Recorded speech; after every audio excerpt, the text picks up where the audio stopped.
Jawa Timur, demi warna Indonesia.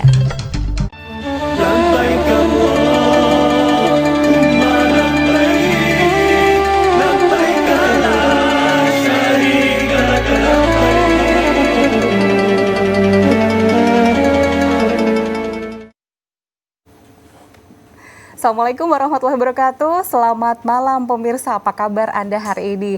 Kami segenap keluarga besar dari PT Jawa Pos Media Televisi mengucapkan selamat merayakan Hari Raya Idul Fitri, Idul Adha maksud saya, 1441 Hijriah tahun 2020 ini. Ini sungguh luar biasa, tapi memang di kondisi yang sangat berbeda dengan tahun-tahun sebelumnya.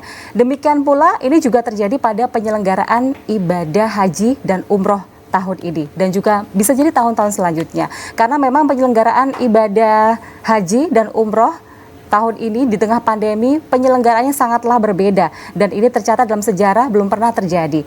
Dari sisi jumlah, dari yang sebelumnya bisa lebih dari 2 juta jamaah haji, tapi tahun ini hanya sekitar 1.000 jamaah haji saja dengan persyaratan yang sangat khusus dan juga dengan prosedur yang sangat ketat, penerapan protokol kesehatan yang amatlah ketat pula. Dah tentu banyak di antara kita yang juga bertanya-tanya kira-kira seperti apakah nanti pelaksanaan atau penyelenggaraan ibadah haji dan umroh pasca pandemi atau di tahun depan maupun tahun-tahun berikutnya ketika pandemi ini semoga saja cepat berakhir, tapi ketika misalnya kondisinya masih seperti ini, apa yang akan terjadi nanti dan apa antisipasi dari pemerintah untuk mengatasi hal tersebut? Nah, malam hari ini bersama saya Emil Faiza dalam dialog khusus kita akan berbincang tentang seperti apakah penyelenggaraan haji dan umroh pasca pandemi. Saya tidak sendirian karena di ujung sana kami tersambung melalui aplikasi Zoom bersama dengan Direktur Jenderal Penyelenggaraan Haji dan Umroh Kementerian Agama Republik Indonesia, Profesor Dr. Haji Nizar MAG. Assalamualaikum Pak Nizar. Apa kabar Pak Nizar? Alhamdulillah sehat. Demikian juga dengan seluruh keluarga besar Kementerian Agama, semoga senantiasa sehat begitu Pak ya. Terima kasih telah bergabung bersama kami malam hari ini. Dan selain Pak Nizar, nanti juga akan bergabung bersama kami Wakil Gubernur Jawa Timur yang juga sekaligus merupakan Ketua IPHI atau Ikatan Persaudaraan Haji Indonesia Provinsi Jawa Timur, Bapak Emil Elestianto Dardak. Dan di samping sebelah kanan saya juga telah hadir, beliau ini merupakan sosok yang luar biasa di balik begitu banyak calon tamu Allah yang akan hadir di sana mendapatkan panggilan dari Allah Subhanahu wa taala. Ya, pelaku dari jasa haji dan umroh ada Pak Haji Yulianto SE. Assalamualaikum Pak Yulianto. Waalaikumsalam warahmatullahi wabarakatuh. Ya, semoga tetap sehat agar bisa terus memberikan pelayanan yang terbaik kepada para calon jamaah haji maupun umroh. Tapi sebelum ke Pak Yulianto, saya menuju ke Pak Nizar terlebih dahulu. Pak Nizar, ini tentu tidak pernah terbayangkan akan terjadi seperti ini begitu ya Pak ya. Kalau dari sisi Kementerian Agama Republik Indonesia sendiri melihat kondisi pandemi yang sampai saat ini masih terjadi, kemudian juga melihat dari pelaksanaan ibadah haji yang sudah berlangsung, ada apa yang mau disampaikan oleh Pak Nizar nih pertama kali Pak? Assalamualaikum warahmatullahi wabarakatuh. Selamat malam. Salam sejahtera bagi semua. Yang pasti Mbak Faiza dari Jawa Pos TV, kemudian Pak Emil Dardak, Wakil Gubernur Jawa Timur, dan Pak Haji Yulianto SE. Terima kasih Pak. Saya rasa ya semua ya harus dimaklumi, harus dipahami dan disyukuri dan harus dicari hikmah di balik peristiwa ini. Jadi dengan adanya peristiwa ini tentu kita insya Allah akan ada rahasia Tuhan di balik pandemi ini. Dan kita melihat perkembangan dan masih bersyukur masih ada pelaksanaan haji masih berjalan meskipun sangat-sangat terbatas, hanya 1.000 orang, dan alhamdulillah juga orang Indonesia yang ada di Arab Saudi yang sudah dari mukim di sana bisa melaksanakan 15 orang yang sudah melaksanakan ibadah haji dalam hal ini. Kemudian selain tentu 1.000 orang yang ikut serta meramaikan, syiarkan haji ini sebagai kewajiban umat Islam di tengah pandemi COVID-19 ini. Tentu kita melihat satu sisi memang kita ya sebagai muslim kita kecewa tidak bisa memaksimalkan atau mengoptimalkan bisa melaksanakan ibadah haji, tapi sisi lain kita harus bersyukur karena ini betul-betul sangat virus ini sangat mewabah di seluruh dunia, sehingga aspek keselamatan jiwa ini patut kita kedepankan dalam konteks ini. Terima kasih, Mbak. Iya, Pak Nizar, yang menjalankan ibadah haji, warga negara Indonesia yang menjalankan ibadah haji tahun ini adalah mereka yang sedang berada atau berdomisili bekerja atau menempuh pendidikan di Arab Saudi begitu ya. Artinya untuk yang warga negara Indonesia sendiri yang tinggal di Indonesia, ada berapa banyak yang tertunda Pak tahun ini? Saya rasa lebih dari 2 juta orang Indonesia yang bermukim di sana, belum yang yang belum terregistrasi itu jauh lebih dari itu. Jadi, karena ini peraturannya sangat ketat, harus ada tasyrih dari Kementerian Haji, maka yang diizinkan surat rekomendasi atau izin dari Kementerian Haji itu hanya 15 orang Indonesia yang ada di sana. Tentu ini kalau kita melihat itu dari berbagai daerah ya. Ada dari Pontianak, dari Purwakarta, Cianjur, Jogja, NTB, Bangkalan, kemudian Medan, Malang, Jakarta Selatan, kemudian ada dari Banjar, dari sisi asal daerah. Dari sisi pekerjaannya juga ada guru sekolah Indonesiariat atau guru SDR, ada juga cleaning service, ada pekerja restoran, ada semacam wirausaha toko parfum, kemudian ada juga ibu rumah tangga dalam hal ini. Jadi ini bervariasi lah kesempatan yang diberikan. Memang Arab Saudi memang melarang bagi para pejabatnya untuk melaksanakan ibadah haji, termasuk juga tentu ekspatriat yang diplomat ternyata tidak diberikan izin dalam hal ini karena begitu menjaga keamanan keselamatan dari jamaah haji itu sendiri. Ya, kalau jemaah kita sendiri Pak yang tidak berangkat tahun ini akhirnya sekitar tadi 2 juta jemaah tadi kah? Enggak, itu kan yang ada di orang Indonesia yang ada di Arab Saudi. Itu jumlahnya itu. Tapi kalau rata-rata 2,5 juta tiap tahun-nya. Kalau yang tahun ini berapa banyak Pak? Apanya? Tahun ini berapa banyak jamaah yang tidak jadi berangkat?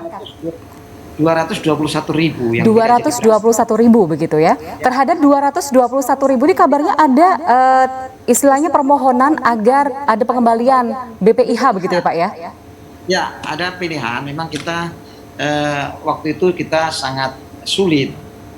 Kami sudah memprediksikan ada 3 skenario sebenarnya. Skenario yang pertama ketika COVID awal di Februari akhir ketika jamaah umroh sudah ditutup, sebenarnya kita sudah antisipasi melalui kajian-kajian yang cukup mendalam. Ada 3 waktu itu tetap jalan 221.000, lalu yang kedua adalah jalan tapi dengan pembatasan, lalu yang ketiga adalah penundaan atau pembatalan haji. Tapi dengan perkembangan hingga akhir Mei, lalu kemudian kita hanya mengerucut 1, yakni penundaan atau pembatalan pemberangkatan jemaah haji. Ya.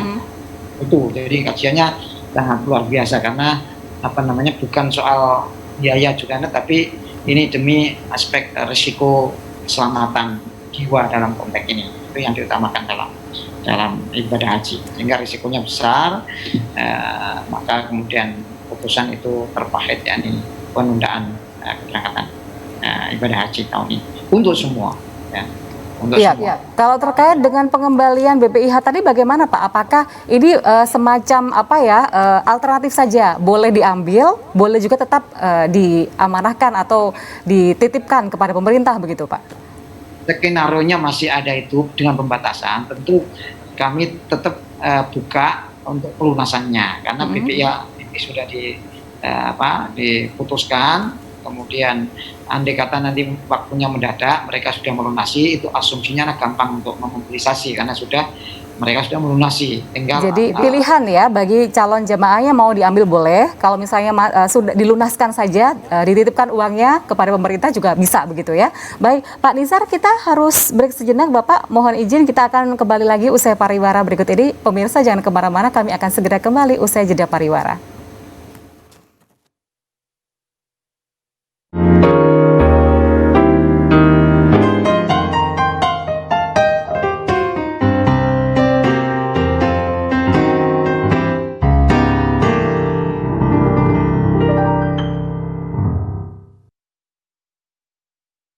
beribadah haji atau umroh di era new normal ini, Tabung Haji Umroh memberi kemudahan bagi calon jamaah untuk mendaftar haji dan umroh.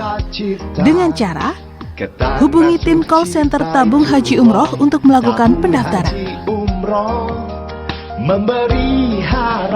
Membayar 200.000 untuk mendaftar member dan menentukan tanggal penjemputan dokumen di rumah calon jamaah. Siapkan dokumen-dokumen persyaratan haji untuk diserahkan ke tim penjemputan Tabung Haji Umroh dan membayar 2,5 juta untuk melakukan akad di rumah jamaah. Setelah menunggu 7 hari kerja untuk proses validasi, calon jamaah akan mendapatkan jadwal pemorsian di Kemenang. Tabung Haji Umroh mewujudkan impian Anda pergi ke Tanah Suci. Pemirsa, terima kasih banyak Anda masih bergabung bersama kami dalam program live Dialog Khusus, dan malam hari ini kita sedang berbincang tentang penyelenggaraan ibadah haji dan umroh pasca pandemi. Tadi sudah bergabung bersama kita, sudah sempat berbicara sedikit tentang penyelenggaraan ibadah haji dan umroh. Ada Direktur Jenderal Penyelenggaraan Haji dan Umroh Kementerian Agama Republik Indonesia, dan seperti yang sudah kami janjikan bahwa telah bergabung saat ini Wakil Gubernur Jawa Timur yang juga sekaligus merupakan Ketua Ikatan Persaudaraan Haji Indonesia Provinsi Jawa Timur, Pak Emil Elestianto Dardak. Assalamualaikum Pak Emil. Waalaikumsalam warahmatullahi wabarakatuh. Terima kasih banyak Pak Emil telah bergabung bersama kami malam hari ini. Pak Emil, Provinsi Jawa Timur termasuk salah satu provinsi yang memiliki calon jamaah haji paling besar atau terbanyak di Indonesia. Nah, dengan adanya pandemi ini, dengan adanya perubahan yang terjadi dengan jumlah calon jamaah haji yang harus berangkat dan ternyata tidak banyak juga yang tidak berangkat dari Indonesia. Ini bagaimana upaya dari IPHI sendiri Pak untuk bisa memberikan edukasi dan informasi yang untuk menenangkan para calon jamaah haji yang belum bisa berangkat tahun ini Pak Emil? Ya, baik, dapat dikatakan bukan bukan lagi banyak yang tidak berangkat, hampir nggak ada yang berangkat lebih tepatnya, karena ini kan memang situasi yang sangat khusus dan berdampak kepada hampir seluruh jemaah haji di dunia. Kami terus memantau bagaimana suasana batin dari keluarga besar IPHI, dan ya alhamdulillah semua bisa memahami insya Allah ini. Jadi ya semua bisa memahami, sedih pasti sedih ya. Tetapi mungkin yang ingin kita pastikan itu kemarin sempat ada simpang siur, rumor-rumor yang beredar terkait uang haji dan sebagainya yang ternyata sudah clear dijelaskan oleh Kementerian Agama, dan alhamdulillah tidak lagi berkembang lah kabar-kabar yang meresahkan terkait dengan kebijakan terkait uang pembayaran haji tersebut, karena sudah ditindaklanjuti dengan sangat bijak dan sigap oleh Pak Dirjen juga ini. Jadi kami mengaturkan terima kasih. Ya. Kalau untuk Jawa Timur sendiri bagaimana Pak? Apakah sebagian besar menginginkan uangnya dikembalikan atau tetap berada dikelola oleh pemerintah atau seperti apa Pak Emil? Enggak, waktu itu sudah clear ya terkait dengan kendala dengan haji waktu itu, bahwasanya memang saat itu kan dipikirkan tidak ada, benar sebenarnya sudah ada kebijakan yang diberlakukan secara umum lah untuk semua. Jadi tidak ada kekhususan lah untuk Jawa Timur, sama juga kita mengikuti apa yang menjadi kebijakan pemerintah. Gitu. Nah, keputusan dari pemerintah Arab Saudi terkait dengan tidak menerima calon jemaah haji dari luar negeri, dari luar Arab Saudi, mereka hanya menerima dari warga negara Arab Saudi saja atau warga negara Indonesia yang tinggal menetap atau bekerja atau sedang menjalani pendidikan di sana, itu kan cukup mendadak begitu Pak. Bagaimana dari IPHI sendiri untuk bisa mengantisipasi, untuk bisa membuat suasana tetap kondusif agar para calon jemaah haji pada saat itu untuk bisa menerima apapun yang nanti keputusan akan diambil oleh pemerintah Arab Saudi? Ya, kami yang sempat bertemu juga di dalam kepengurusan IPHI ini, ada yang mewakili elemen media, juga ada ketua-ketua IPHI di kabupaten kota, terus ya kita menanyakan bagaimana sih kira-kira suasananya gitu, karena juga salah satu yang kita coba dorong di kepengurusan IPHI saat ini adalah menjalin hubungan yang lebih baik lagi dengan jejaring tour dan travel haji umroh ya. Ya tentunya kayaknya karena ini sudah kita bicara pandemi dan situasi penyebaran COVID-19 di dunia juga saat itu pada saat keputusan diambil juga relatif dalam keadaan meningkat, kita tidak melihat ada satu resistensi yang tinggi pada saat kebijakan tersebut diambil. Yang sempat ramai hanya terkait itu saja, kebijakan terkait uang pembayaran haji saja, tapi itu pun nggak memakan waktu lama juga sudah clear, Pak. Baik. Jadi dari sisi jemaah haji, alhamdulillah cukup memahami mengapa keputusan ini diambil begitu ya. Coba kita akan bertanya secara langsung kepada pelaku jasa haji dan umroh, Pak Emil. Di sini sudah hadir ada Pak Haji Julianto SE. Beliau ini salah satu pelaku jasa haji dan umroh yang selama ini memang istilahnya membantu para calon tamu Allah begitu untuk haji dan umroh. Berapa banyak Pak tahun ini yang dari tempat Bapak yang tidak jadi berangkat? Saya nggak bilang gagal berangkat, tapi tidak jadi berangkat. Baik, ya, terima kasih Mbak Emil dan juga Assalamualaikum untuk Pak Dirjen dan juga Pak Haji Emil juga. Assalamualaikum. Senang sekali malam hari ini saya bisa dilibatkan dalam dialog khusus ini. Saya sebagai pelaku travel memang ada beberapa hal yang perlu saya tanyakan, utamanya memang kepada Pak Dirjen. Yang pertama ini kan saya untuk jamaah haji, untuk haji plus kita yang tertunda keberangkatannya itu 13 jamaah. Memang belum terlalu besar sih ya. Nah, untuk haji regulernya kita ada untuk Bekasi, kemudian Surabaya dan Semarang itu sekitar 30-an orang. Nah, seperti yang tadi tidak berbeda jauh dengan yang disampaikan oleh Pak Emil, kita sampaikan kepada jamaah bahwa ini tertunda. Mudah-mudahan tahun depan tidak terjadi lagi COVID, maka mereka yang akan diprioritaskan keberangkatannya. Nah, kemudian kalau untuk umrohnya memang kita cukup besar, karena hampir 1.000 jamaah lebih yang masih tertunda. Nah, sehingga ini saya perlu bertanya kepada Pak Dirjen nih, Pak Dirjen. Kira-kira untuk tahun depan, apakah porsi haji kita ini, kuota haji kita ditambah atau mungkin tetap? Kalau misalnya tetap, berarti jamaah saya yang tahun depan yang masihnya berangkat, maka akan bergeser. Yeah. Nah, ini kondisinya seperti apa Pak Dirjen? Kira-kira apakah kita kemungkinan dinaikkan kuotanya atau tetap kuota dengan 210.000 kurang lebih, dengan asumsi bahwa ini haji akan mundur menjadi 1 tahun berikutnya. Begitu Pak Dirjen. Curahan hati pelakunya langsung nih Pak Nizar. Silakan Pak Nizar bisa langsung mendapatkan jawaban kami Pak. Baik, terima kasih Pak Haji Yulianto SE. Untuk masalah kuota itu memang begini prosesnya. Jadi proses yang pertama adalah berlaku kuota yang tahun yang lalu. Jadi misalkan kita di tahun 2020 ini itu adalah kuota 2019, kecuali kalau ada tambahan kuota yang ditetapkan oleh pemerintah Arab Saudi, dan itu baru bisa dilakukan ketika Menteri Agama dengan Menteri Haji melakukan MOU soal kuota. Itu kira-kira di bulan awal Desember. Kalau tahun 2022 kemarin, Desember, tanggal 3 Desember 2019 itu menetapkan kuota. Waktu itu kan ada simpang siur. Ini gimana yang kuota tambahan 10.000 ini? Ternyata tidak termasuk. Karena itu tambahan itu adalah khusus diberikan pada pemerintah Indonesia pada tahun itu, tidak pada tahun 2020. Maka tahun 2020 kembali ke kuota asal, yakni 221.000. Sehingga kalau ditanyakan bagaimana tahun depan, itu adalah jawabnya ya kita menunggu Memorandum of Understanding yang ditandatangani oleh Menteri Agama dan Menteri Haji terkait dengan berapa kuota jemaah haji Indonesia. Yang kedua, berapa petugas haji Indonesia, termasuk include di sini berapa jemaah haji reguler dan berapa jemaah haji khusus. Nah, dalam sebelum MOU itu kita bisa melakukan komunikasi agar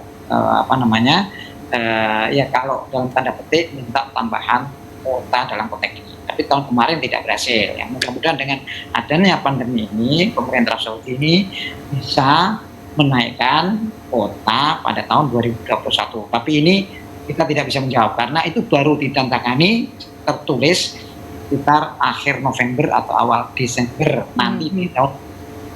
Begitu Pak Yulianto. Iya. Dan juga bisa jadi ada syarat dan ketentuan yang berlaku ya Pak, sepanjang pandemi ini sudah bisa teratasi, mungkin bisa jadi kuota bisa ditambah. Tapi ketika misalnya kondisinya masih kurang lebih semacam saat ini, apakah memungkinkan malah justru kuotanya berkurang begitu karena mungkin dari pihak pemerintah Arab Saudi harus beradaptasi lagi, menyesuaikan diri dengan kondisi yang ada begitu Pak? Baik. Jadi ini asumsi prediksi ya, karena beberapa ahli pemerintah itu sudah kira-kira baru bisa menguji cobakan vaksin bisa berjalan di tahun depan 2021, itu artinya di bulan nanti Juni, nanti kita kira-kira bulan awal Juli pemberangkatan haji pertama itu diperkirakan ya 6 bulan itu sudah berhasil lah vaksin itu. Nah, kita menuju pada meningitis dan seterusnya. Mungkin itu bisa ada vaksinnya. Kalau ada vaksin berarti nanti Pak Yulianto pasti ada persyaratan tambahan. Kalau tahun kemarin ada suntik meningitis, mungkin tahun depan itu ada tambahan suntik COVID-19. Kemungkinan itu. Iya. Tapi memang dalam kondisi yang normal Pak, penambahan kuota haji maupun umroh itu memang memungkinkan ya Pak? Memungkinkan apabila ada kesepakatan antara dua negara. Indonesia dan Arab Saudi. Kita kapasitasnya untuk mengusulkan tambahan yang memutuskan diterima atau tidaknya tambahan itu adalah pemerintah Saudi, dan ini adalah atas Dewan Malaki itu yang merekomendasikan. Iya. Itu jawaban dari Pak Nizar. Ya, jadi Pak Yulianto, kira-kira mau curhat apa lagi nih? Mumpung ada Pak Wagub, ada Pak Nizar juga. Yang jelas ini saya harus memastikan kepada jamaah bahwa ada beberapa kemungkinan seperti tadi disampaikan oleh Pak Dirjen. Insya Allah kalau Juni vaksin keluar, mudah-mudahan haji tahun depan normal. Dan berarti jamaah saya hanya yang berangkat yang mestinya berangkat tahun ini. Jamaah berikutnya otomatis akan mundur tahun berikutnya. Nah, tapi untuk itu bila terjadi vaksin. Tapi kalau memang tidak ada vaksin, ada pembatasan, ya saya pasti akan sampaikan juga.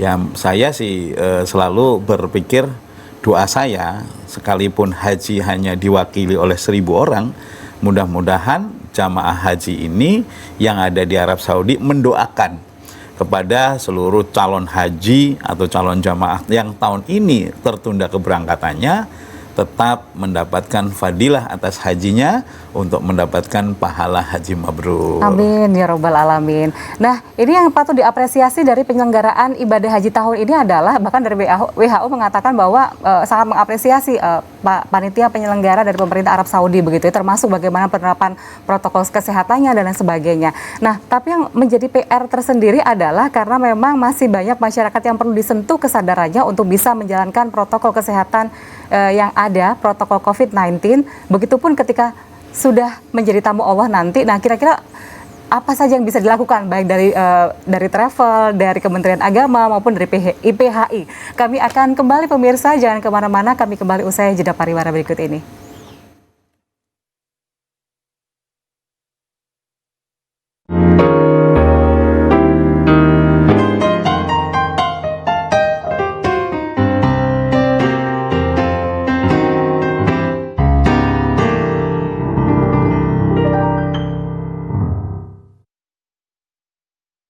Ingin beribadah haji atau umroh di era new normal ini? Tabung Haji Umroh memberi kemudahan bagi calon jamaah untuk mendaftar haji dan umroh. Dengan cara, hubungi tim call center Tabung Haji Umroh untuk melakukan pendaftaran. Membayar 200.000 untuk mendaftar member dan menentukan tanggal penjemputan dokumen di rumah calon jamaah. Siapkan dokumen-dokumen persyaratan haji untuk diserahkan ke tim penjemputan Tabung Haji Umroh dan membayar 2,5 juta untuk melakukan akad di rumah jamaah. Setelah menunggu 7 hari kerja untuk proses validasi, calon jamaah akan mendapatkan jadwal pemorsian di Kemenang. Tabung Haji Umroh, mewujudkan impian Anda pergi ke Tanah Suci. Terima kasih banyak pemirsa, Anda masih bergabung bersama kami dalam program Dialog Khusus dan kali ini masih berbincang tentang penyelenggaraan ibadah haji dan umroh pasca pandemi. Tentu kita berharap tahun depan semua bisa kembali normal.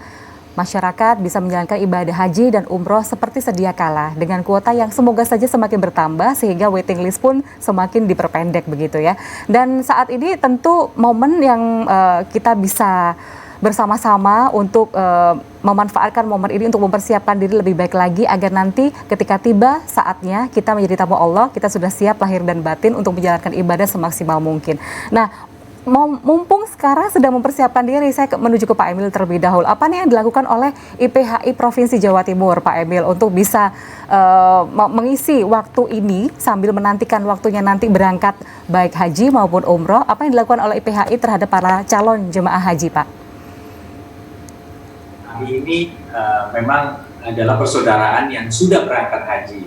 Artinya mereka yang sudah menunaikan haji kembali, kemudian mereka semuanya sepakat untuk membangun silaturahmi berkelanjutan. Jadi kita slogannya ini adalah mabrur sepanjang hayat. Jadi bagaimana menjaga kemakmuran dari haji itu sendiri. Namun kita juga meyakini bahwa salah satu tanggung jawab moral kita adalah membantu calon-calon haji berikutnya untuk lebih siap, kemudian juga dalam tanda kutip mengadvokasi apa yang menjadi harapan-harapan kita agar calon haji berikutnya akan mendapat pengalaman yang lebih baik lagi pada saat berangkat haji. Inilah sebabnya kita tentunya memiliki empati terhadap calon haji yang belum berkesempatan berangkat. Nah, saat ini stakeholdernya kalau masih di tanah air, selain dari yang memang sudah haji, ini sebenarnya adalah yang akan berangkat haji. Artinya berbagi informasi, misalnya, jadi ini menarik kan, kita mengkategorisasikan ada yang lebih dekat dengan, ada yang kloter, ada yang travel pemberangkatan, ya, macam-macam ini ya. Jadi kita melihat bahwa minimal di lingkungan masing-masing ini bagi yang sudah berangkat haji terus memberikan motivasi atau dalam konteks sekarang ini ya memberikan penguatan kepada mereka yang tentunya tidak dipungkiri mereka juga akan mengalami kekecewaan dengan tidak berangkat. Nah, di fase transisi nunggu ini memang kita masih berharap-harap Mas ya. Tadi juga Pak Yunianto menanyakan soal umroh. Memang itu bukan ranah kita nih. Kalau di ini kita pure haji, saya juga sempat tanya.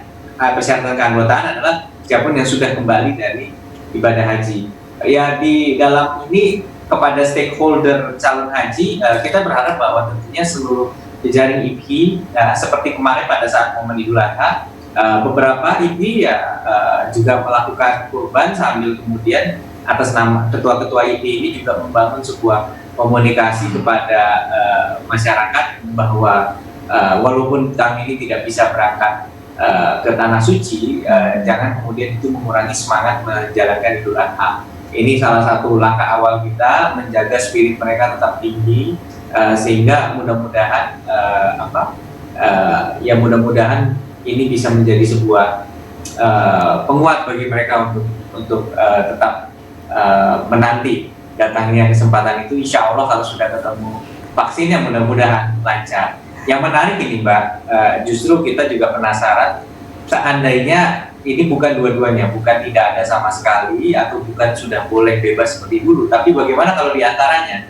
Artinya belum bisa 100% seperti awal. Nah, ini yang juga masih menjadi tanda tanya dari keluarga besar IPHI yang mungkin anggota keluarganya yang lain juga akan berangkat haji lagi, kira-kira gitu. Iya. Tadi sempat mau saya tanyakan juga bagaimana upaya untuk bisa mengedukasi calon jemaah haji untuk bisa menjalankan protokol kesehatan yang sangat ketat begitu ya. Kalau tahun ini memang jumlah jemaahnya hanya 1.000 orang. Kalau misalnya nanti ketika ternyata dari berbagai negara memang boleh memberangkatkan jemaah hajinya begitu ya, otomatis harus benar-benar nih harus diperkuat kesadaran untuk bisa menjalankan protokol kesehatan selama menjalankan ibadah haji di sana. Dari IPHI sendiri apa nih secara kelembagaan bentuk advokasi yang dilakukan atau edukasi yang dilakukan kepada para calon jemaah haji maupun umroh, Pak?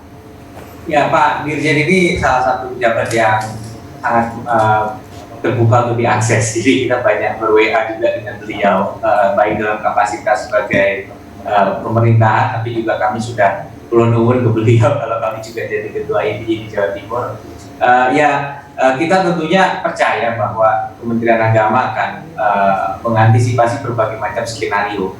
Cuman kami tentunya berharap bahwa lebih baik dari sekarang pasca haji 2020 ini mulai dipikirkan gitu, artinya apakah akan ada skenario antara, artinya pandemi belum sepenuhnya selesai tetapi kemudian diputuskan tidak seperti tahun ini dibatasi 10.000 orang, karena dari Indonesia sendiri kan 220-an ribu ya Pak tadi disampaikan Pak, dan 140-an ribu sudah berlokasi BPIH, dan nggak semua ternyata minta dikembalikan ya Pak Dirjen ya, ternyata ada yang guslah dari situ aja ya. Jadi banyak yang udah niat berangkat kok, ya sudah tahu aja supaya beneran berangkat tahun depan, itu kan psikologis masyarakat.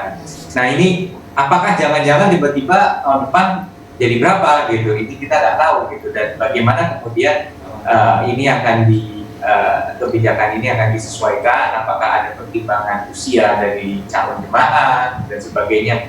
Apabila ini skenario antara, kalau skenario genep mungkin ya sudah fix yang 2020 semuanya di 2021.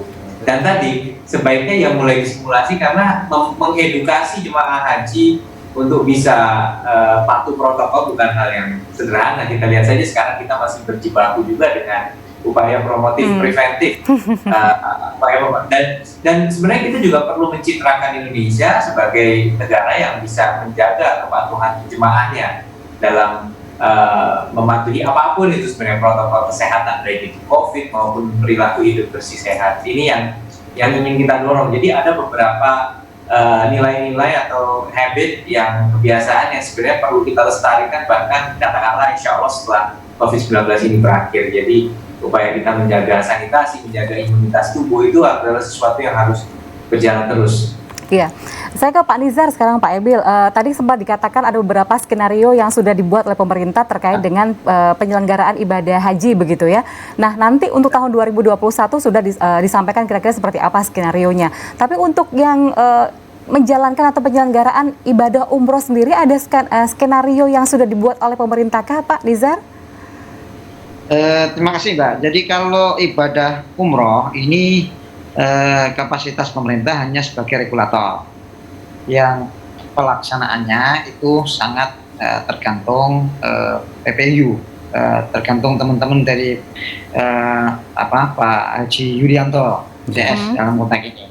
Nah, kita hanya regulasi, tentu regulasinya ini yang mengatur terkait dengan ya tentu kalau memang pandemi ini masih jalan ya tentu harus betul-betul sangat ketat dan sesuai dengan protokol kesehatan. Jadi ada informasi yang terbaru bahwa 1 September besok itu sudah dibuka penerbangan internasional ke Arab Saudi.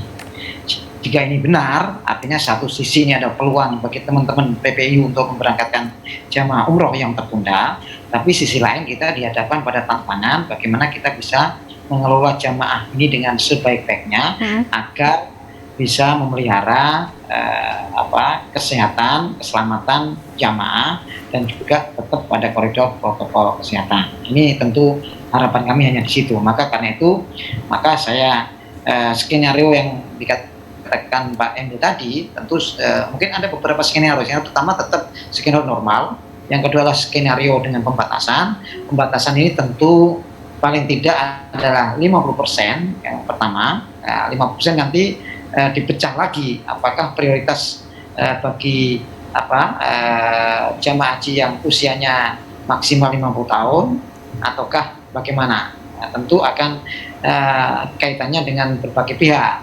Nanti bagaimana hak yang di atas 50 tahun sementara dia kuotanya berangkat tahun ini. Nah, itu diskusi dengan tentu dengan aspek syar'inya dalam konteks ini. Tentu Majelis Ulama Indonesia akan kita ajak bicara dalam konteks ini. Tapi kita tetap memperhatikan skenario itu, dan tentu yang paling bijak misalkan kalau ada pemberangkatan ya tentu yang pertama adalah istiqtoah.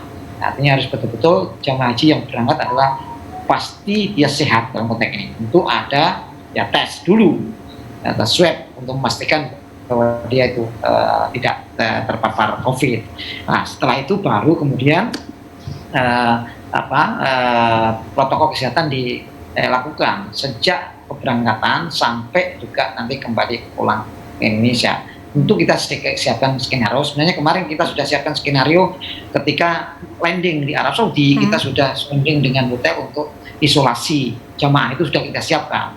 Tapi apa buat, karena yang kita putuskan adalah opsi yang ketiga tidak jadi batal, sehingga ini sebenarnya kita teman-teman sudah siap isolasi mandiri 14 hari pasca dia landing di Arab Saudi, itu sudah kita siapkan sebenarnya. Tentu ini akan kita kaji kembali agar supaya semua pihak itu bisa menyadari. Dan untuk Jawa Timur sebenarnya menarik, karena Jawa Timur kan yang sudah melunasi itu 32.396 orang. Sementara yang ditarik kembali itu hanya 296, artinya hanya 9%. Nah, ini artinya ini modal ke depan.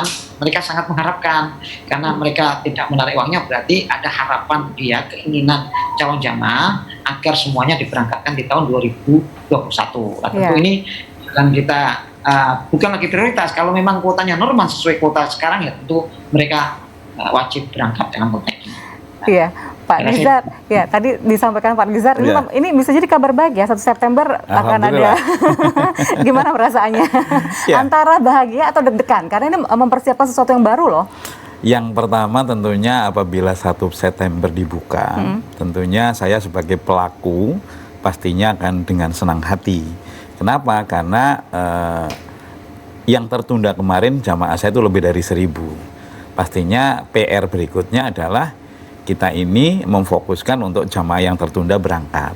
Karena sebetulnya semua pelaku travel saat ini kondisi mati suri kita sebetulnya. Kita mau menawarkan paket umroh ya tidak berani, sehingga semuanya hampir pelaku travel sekarang tuh alih profesi. Nah, namun setelah mendengar kabar 1 September insya Allah penerbangan dibuka, mudah-mudahan ini menjadi nyata meskipun kita dengan standar protokol kesehatan yang ketat, namun paling enggak ada harapan di dalamnya meskipun dengan keterbatasan. Nah, tapi pada malam hari ini saya mau bertanya ke Pak Emil nih khususnya. Mumpung bertemu dengan Pak Emil. Pak Emil dan Pak Nizar, silakan. Ketika sekarang ini ada Ikatan Persaudaraan Haji Indonesia atau IPHI lah, padahal beliau-beliau ini kan sudah haji, tentunya dirangkul untuk bisa memotivasi. Nah, saya justru mengusulkan kenapa tidak dibangun Ikatan Persaudaraan Jamaah Umroh. Karena ini ada hal yang cukup miris menurut saya Pak Emil, di mana setiap tahun jamaah umroh Indonesia, mohon dikoreksi Pak Dirjen, antara 750.000 sampai 1.200.000 per tahun yang melakukan ibadah umroh. Namun untuk pendaftaran haji kita ini sangat rendah sekali. Karena sekarang dengan asumsi per tahun 200.000, antrian rata-rata itu 20 tahun, maka sesungguhnya di Indonesia yang terdaftar haji hanya kurang lebih 5 jutaan, belum nyampe 6 juta, mohon Pak Dirjen koreksi. Artinya ini sangat kecil sekali dibanding volume penduduk muslim di Indonesia, karena hanya 2%. Nah, potensi yang terbesar adalah jangan sampai umroh ini didahulukan, lalu setelah dia merasa sudah umroh, tidak ada kewajiban berhaji. Nah, ini mohon ini Pak Emil selaku pejabat, agar Jawa Timur ini menjadi pionir pertama untuk membangun persatuan jamaah umroh. Belum pernah ada ya di Belum tempat pernah lain? ada, karena saya sendiri di Jawa Timur saja setiap tahun setiap musim lebih dari 5.000 dari kita yang berangkat umroh. Nah, saya berharap kesadaran masyarakat untuk berhaji menjadi tumbuh. Karena apa? Di Indonesia, kalau saya lihat dengan Malaysia, saya masih malu karena Malaysia lebih dari 60 tahun antrian, tapi di Indonesia hanya 20 tahun, 23 tahun lah rata-rata. Nah, sekalipun panjang sebetulnya yang penting dibangun tentang bahwa haji itu wajib. Bahwa berangkat atau tidak itu kuasanya Allah. Nah, ini yang harus ditumbuhkan di dalam kesadaran masyarakat khususnya karena saya pelaku di Jawa Timur. Saya berharap mudah-mudahan Pak Emil berkenan untuk membentuk Ikatan Persaudaraan Jamaah Umroh sehingga mendorong masyarakat untuk mendaftar haji lebih banyak dan tentunya membangun kesadaran orang berhaji. Ya, ini menarik. Nanti akan dijawab langsung oleh Pak Emil. Berikan kesempatan Pak Emil untuk berpikir. Kayaknya ini ide yang sangat menarik sekali begitu ya. Kita akan break sejenak. Kami kembali pemirsa. Jangan kemana-mana. Kami kembali usai pariwara. Ingin beribadah haji atau umroh di era new normal ini? Tabung Haji Umroh memberi kemudahan bagi calon jamaah untuk mendaftar haji dan umroh. Dengan cara hubungi tim call center Tabung Haji Umroh untuk melakukan pendaftaran. Membayar 200.000 untuk mendaftar member dan menentukan tanggal penjemputan dokumen di rumah calon jamaah. Siapkan dokumen-dokumen persyaratan haji untuk diserahkan ke tim penjemputan Tabung Haji Umroh dan membayar 2,5 juta untuk melakukan akad di rumah jamaah. Setelah menunggu 7 hari kerja untuk proses validasi, calon jamaah akan mendapatkan jadwal pemorsian di Kemenang. Tabung Haji Umroh mewujudkan impian Anda pergi ke Tanah Suci.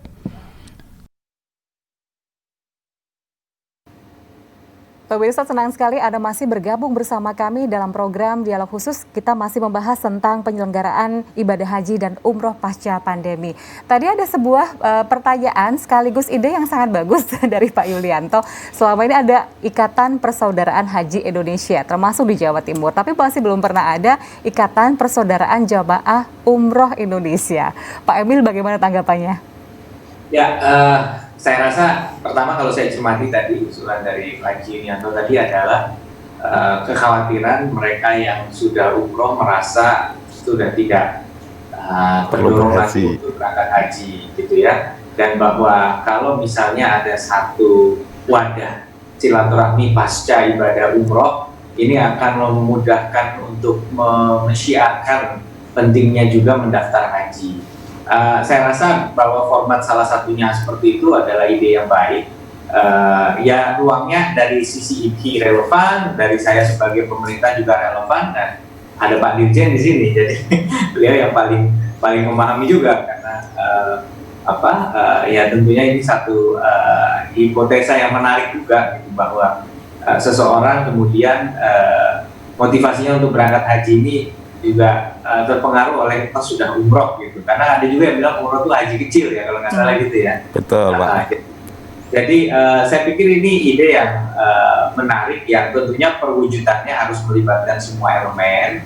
Jadi pemerintah ya pasti mendukung apabila ada keinginan. Tentunya seberapa waktu itu sempat ada wacana boleh nggak umroh ini masuk juga ke IPI gitu. Terus ternyata setelah dilihat-lihat statuta dan sebagainya di pusat kayaknya nggak memungkinkan gitu. Artinya memang perlu satu wadah. Tetapi saya juga ingin menyoroti hal lain bahwa kita juga sebenarnya berkeinginan untuk ini tadi konsep bahwa terutama misalnya guru-guru ngaji atau yang mendalami ilmu keagamaan atau dari pesantren yang sudah mulai sedini mungkin, seawal mungkin sudah mulai mempersiapkan diri untuk berangkat haji. Nah, ini juga satu hal yang sedang kita coba cermati, bagaimana sebagai sebuah wadah kepedulian dari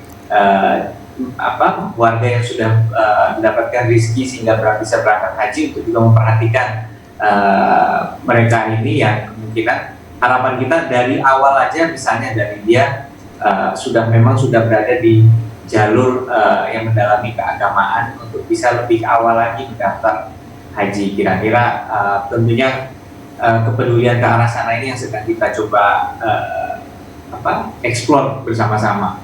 Baik, ini nggak bisa ya Pak, misalnya dari Jawa Timur sendiri langsung bikin begitu, atau nunggu dari Kementerian Agama, Pak Emil? Ya bisa aja. Oh, bisa aja ya? Ya bisa, cuman kan kita bukan hanya sekedar langsung bikin gitu, tapi sesuatu yang memang juga berkelanjutan dan saya meyakini kalau sudah sampai bikin ke situ, kita harus melibatkan sesepuh-sesepuh yang bahkan punya kredensial yang lebih tinggi lagi di ranah inilah. Gitu. Baik, terima kasih Pak Emil. Saya menuju ke Pak Nizar nih. Iya, Pak Nizar, saya pernah mendengar informasi bahwa ketika melihat begitu panjangnya waiting list untuk bisa menjalankan atau menjalankan ibadah haji begitu ya, akhirnya saya tidak tahu apakah ini isu atau informasi yang benar bahwa para calon jemaah haji yang memiliki usia lanjut itu akan diutamakan atau didahulukan untuk diberangkatkan terlebih dahulu. Itu betul atau bagaimana nih Pak Nizar? Ya, betul sekali, karena itu amanat Undang-Undang nomor 8 2019. Prioritas lansia. Jadi, tetapi lansia itu jumlahnya sangat banyak. Maka kalau misalkan lansia diberangkatkan semuanya, itu tentu akan yang mestinya berangkat tahun ini itu akan mundur lagi dalam konteks ini. Jadi maka di situ di undang-undang bahwa Menteri menetapkan persentase prioritas lansia untuk tahun 2020 kemarin itu 1% dari jumlah kuota nasional, sehingga sekitar 2.000 sekian itu masuk lansia. Dan karena di undang-undang itu lansia 65 tahun ke atas. Sementara data kami 65 tahun ke atas waiting listnya itu 447.528 orang. Nah ini kan satu kuota 1 tahun aja nggak cukup kalau diberangkatkan semua 5 tahun. Jadi memang undang-undang memungkinkan ini hanya yang, maka kemarin kita adalah kira-kira 90 tahun ke atas yang berangkat semua. Itu jumlahnya 314 orang.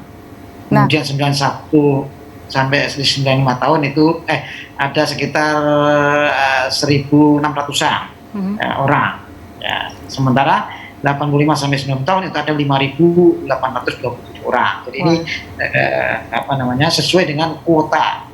Cukup besar ya jumlahnya begitu. Tapi saya mau mengaitkannya dengan pandemi ini Pak Nizar. Ketika pandemi ini kan justru Bapak atau Ibu calon jemaah haji yang memang usianya sudah lanjut itu malah justru memang harus istilahnya mendapatkan proteksi yang lebih jauh lagi karena memang tingkat risiko terkenanya itu lebih tinggi begitu. Lantas bagaimana dari Kementerian Agama sendiri? Apakah tetap akan memberangkatkan sesuai dengan waiting listnya atau jadwal urutannya, atau ada pertimbangan yang lain mengingat lansia ini rentan untuk terkena virus misalnya?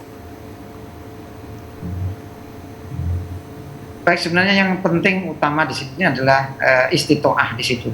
Kalau dipastikan dia tua tetapi sehat, ya tidak adil kalau kita tidak diberangkatkan dalam konteks ini. Jadi yang pasti adalah bahwa dia adalah memenuhi syarat istitoah, kesehatan dalam konteks ini. Kalau dia fix, tidak ada masalah, kemudian dia ada riwayat penyakit yang kronis, tentu ini ya menjadi pertimbangan dalam konteks ini. Tapi kalau memang pandemi ini masih berlangsung, tentu akan kita kaji ulang kembali dengan meminta fatwa dari Majelis Ulama Indonesia dalam konteks ini, karena ada selain istitoah ya kesehatan, tentu ada aspek dimensi syar'i yang harus kita perhatikan dalam konteks ini. Kemudian yang kedua tadi Pak Yulianto tadi tanya, jadi masa tunggu nasional itu 24 tahun Pak. Oke, baik Pak. 24 tahun. Jawa Timur itu 29 tahun, karena jumlah jemaah haji Jawa Timur itu 998.228 orang. Jadi kalau dibagi kuotanya Jawa Timur itu 35.152, itu artinya ya 28, sekian tahun, artinya 29 lah kita ratakan dalam konteks ini. Dan total jemaah haji waiting list itu sekitar 4.737.521 orang. Jadi ini yang perlu, dan kami juga begini, sebenarnya bukan persoalan ketika dia sudah umroh kemudian tidak minat haji, ini perlu saya luruskan. Justru mereka ketika sudah umroh justru rindu sekali untuk ke Baitullah Al-Haram, mesti akan tetap haji dalam konteks ini. Persoalannya adalah mereka agak enggan karena waiting listnya terlalu lama dalam konteks ini. Kalau misalnya yang berangkat umur 55 tahun, sementara waiting listnya 25 tahun, berarti dia, wah nanti saya berangkat haji tahun 80, sudah tidak efektif lagi. Itu aja, karena berpikir rasional dalam konteks ini. Tapi usul untuk minat mendaftar haji itu perlu ditinggalkan, saya sangat setuju dalam konteks ini. Terima kasih. Saya ke Pak Yulianto, ini apa yang sudah dipersiapkan sekarang sebagai penyelenggara ibadah haji dan umroh? Untuk siap-siap nih nanti ketika misalnya pintu sudah dibuka, Sudah siap semuanya. Yang penting kalau begitu pintu dibuka, saya hanya memikirkan jamaah yang tertunda dulu. Jadi saya sebagai pelaku jasa penyelenggara haji dan umroh, untuk saat ini kita belum berani membuka pendaftaran umroh khususnya. Kenapa? Saya harus menyelesaikan hutang saya musim lalu. Nah, karena saya berasumsi andai kata September dibuka, mungkin kita baru normal kali itu Oktoberan lah. Nah, Oktober dengan jamaah saya yang hampir 1.000 lebih, pasti Desember baru selesai. Kalau normal, tapi kalau dibatasin lagi, saya juga belum mau membuat risiko dengan kita membuka pendaftaran umroh sementara kepastian itu belum. Yeah. Jadi kita saat ini malah justru di tempat lain ada yang malah mengasih paket-paket istimewa loh, diskon kita belum berani. Gitu. Untuk saat gitu ini saya belum berani membuka pendaftaran umroh sebelum pemerintah memutuskan, baik pemerintah Arab Saudi maupun pemerintah Indonesia memastikan bahwa tahun ini ada keberangkatan. Yeah. Jadi kita belum memutuskan apa-apa kecuali semuanya saya menunggu, dan begitu pintu dibuka maka saya akan prioritaskan jamaah yang sudah terdaftar. Tapi ada treatment khusus yang akan diberlakukan kepada seluruh calon jamaah umroh. Kira-kira seperti apa, persiapan seperti apa? Pasti ini sesuatu yang harus dipersiapkan agar mereka bisa berangkat dan juga menjalankan ibadah dengan maksimal, pulang pun bisa memberikan kebaikan, begitu ya. Baik, kami harus berhenti sejenak, kami kembali usai pariwara. Terima kasih Anda masih bergabung bersama kami menanggapi pertanyaan saya tadi, apa yang akan dilakukan selanjutnya untuk memastikan mereka berangkat selamat, maksimal ibadahnya? Ya, kalau saya sebagai pembimbing dan pelaku pastinya ikutin apa yang ditentukan oleh protokol kesehatan yang ditentukan oleh pemerintah. Karena kalau sudah ngikut apa yang ditentukan oleh pemerintah, insya Allah kita sebagai pelaku usaha lebih tenang dan nyaman, dan insya Allah juga jamaah memahami. Amin. Baik, saya ke Pak Emil. Pak Emil, apa yang mau disampaikan kepada para calon jemaah haji yang sedang menantikan rindunya menikmati ibadah di Baitullah? Pak, silakan Pak Emil. Ya, semoga tentunya diberikan kesehatan dan juga semangat. Nah, insya Allah dari mulai berniat saja ini sudah dapat pahala ya Pak Dirjen, Pak Haji. Ya. Tapi tentunya akan sangat baik apabila bisa berangkat, dan kita sebagai yang persaudaraan haji itu mendoakan calon-calon haji kita, dan kalau memang umroh ternyata dibuka, itu kesempatan juga untuk mensimulasi lah protokol kesehatan di sana. Mudah-mudahan. Baik, terima kasih banyak. Saya ke Pak Nizar. Pak Nizar, untuk memastikan agar seluruh calon jamaah haji kita nanti Anda tahun 2021 semua sudah berlangsung dengan normal, tapi tetap dengan ada keterbatasan-keterbatasan, pemerintah akan memastikan apa yang kepada para calon jamaah nih, Pak? Baik, pemerintah tentu akan memperhatikan aspek-aspek yang terkait dengan, pertama adalah keselamatan jamaah. Lalu yang kedua tentu aspek syar'i yang diperlukan.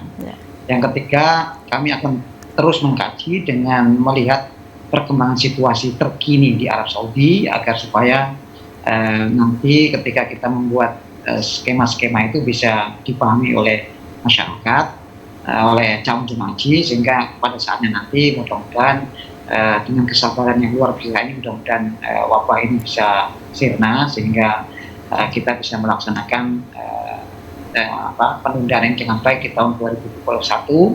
Syukur kita doa mudah-mudahan juga kuotanya akan ditambahkan oleh pemerintah Arab Saudi. Terima kasih. Amin, ya Rabbal Alamin. Terima kasih banyak Pak Nizar, Pak Emil Dardak, Pak Yulianto juga terima kasih. Sama-sama, semoga Mbak. kondisi bisa kembali pulih dan semua bisa menjalankan ibadah haji, ibadah umroh dengan maksimal. Dan tentu setiap ujian pasti ada hikmah mendalam di dalamnya yang mungkin bisa jadi sekarang kita masih belum tahu, tapi insya Allah itu adalah kebaikan untuk kita semua. Siapa tahu ini adalah momen buat kita untuk